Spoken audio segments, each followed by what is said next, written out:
आज कर्पूर ठाकुर की 100वीं जयंती है। 24 जनवरी कर्पूरी ठाकुर की 100वीं जयंती से ठीक एक दिन पहले भारत सरकार ने उन्हें मरणोपरांत भारत रत्न से सम्मानित करने का ऐलान किया है। जननायक कर्पूरी ठाकुर की शख्सियत और उनकी उपलब्धियों पर देखिए खास रिपोर्ट।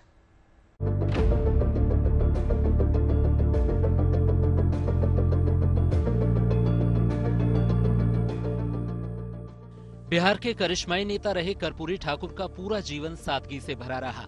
जिस पृष्ठभूमि से उठकर कर्पूरी ठाकुर ने बिहार की राजनीति में अहम मुकाम हासिल किया, वहां पहुंच पाना आज के दौर में लगभग असंभव सा नजर आता है।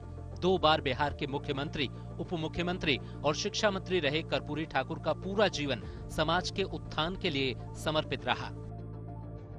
समाजवादी नेता कर्पूरी ठाकुर का जन्म बिहार के समस्तीपुर जिले में हुआ था।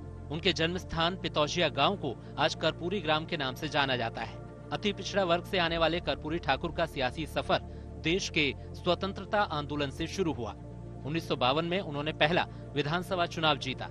ताजपुर सीट से विधायक बनकर कर्पूरी ठाकुर बिहार विधानसभा पहुंचे। 1952 के बाद वो कोई भी विधानसभा चुनाव नहीं हारे। कर्पूरी ठाकुर 1967 में बिहार के उप मुख्यमंत्री बने और शिक्षा मंत्रालय का काम संभाला। इसके बाद वो बिहार के 2 बार मुख्यमंत्री रहे। 1970 में जब वो बिहार के मुख्यमंत्री बने तो राज्य के पहले गैर कांग्रेसी मुख्यमंत्री थे, जिसके बाद 1977 में कर्पूरी ठाकुर दूसरी बार बिहार के मुख्यमंत्री बने। 2 बार बिहार के सीएम बनने के बावजूद वो एक बार भी अपना कार्यकाल पूरा नहीं कर सके। 17 फरवरी 1988 को उनका स्वर्गवास हो गया। सामाजिक न्याय की मशाल लेकर चलने वाले कर्पूरी ठाकुर को यूं ही जननायक नहीं कहा जाता। बतौर राजनेता उन्होंने जो काम किए उसका समाज पर गहरा असर पड़ा। उनकी उपलब्धियों की बात करें तो 1967 में जब वो शिक्षा मंत्री बने तो छात्रों की फीस माफ की। शिक्षा मंत्री रहते पढ़ाई में अंग्रेजी की अनिवार्यता खत्म की। बतौर बिहार सीएम उन्होंने खेतों पर से मालगुजारी खत्म कर दी।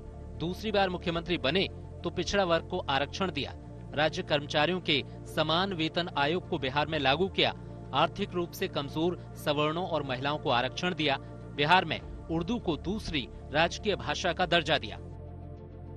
जीवन भर पिछड़े वर्ग की वकालत करने वाले कर्पूरी ठाकुर को मिल रहे इस सम्मान पर प्रधानमंत्री नरेंद्र मोदी ने भी खुशी जाहिर की है। Bureau report, good news today. Bharat के जननायक कहे जाने वाले कर्पूरी ठाकुर को मरणोपरांत भारत रत्न से सम्मानित किए जाने पर सियासी लोगों में भी खुशी की लहर है। उन्होंने क्या कुछ कहा, चलिए आपको सुनवाते हैं। 36 वर्षों के मांग के बाद भारत सरकार ने इस मांग को पूरा करने का काम किया है। मैं अपनी तरफ से, अपने परिवार की तरफ से और पूरे बिहार की 15 करोड़ जनता की तरफ से नहीं, समाजवादियों की तरफ से, उनके विचारधाराओं पर चलने वालों की तरफ से हम भारत सरकार को बधाई देते हैं और कृतज्ञता ज्ञापित करते हैं। आज बिहार के लिए और देश के लिए बहुत खुशी की बात है। हमारे जननायक कर्पूरी ठाकुर जी को भारत सरकार ने भारत रत्न देने का निर्णय किया है। मैं मोदी जी को, राष्ट्रपति जी को, सबको बहुत बधाई देता हूं। अहिंसक तरीके से, लोकतांत्रिक तरीके से कैसे समाज को बदला जाएगा, इसके बहुत बड़े वो उनकी सोच थी। और ईमानदार नेता इतने थे कि आज तक चर्चा होती है। उप मुख्यमंत्री रहे, मुख्यमंत्री रहे, अपनी पार्टी के राष्ट्रीय अध्यक्ष रहे, लेकिन इसका कोई असर नहीं हुआ।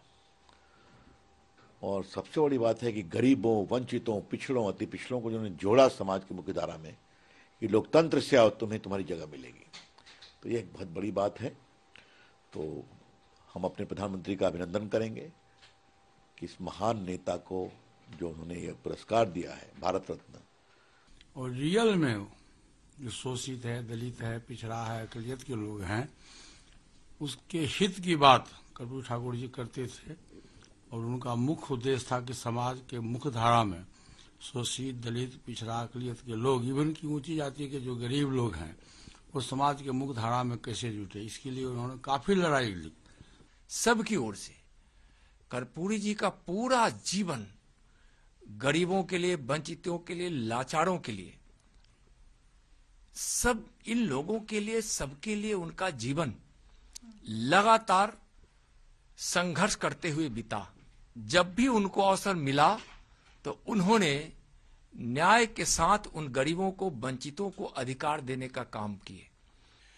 देखिए, बहुत ही ऐतिहासिक और सुखद क्षण है हम सभी के लिए, और जो लोग भी गरीब गुरबा के लिए, वंचित समाज के लिए संघर्ष करने वाले लोग हैं, उन सभी के लिए। और इस सुखद क्षण को उपलब्ध कराने के लिए भारत के यशस्वी प्रधानमंत्री जी के प्रति बहुत बहुत हम लोग आभार व्यक्त करते हैं।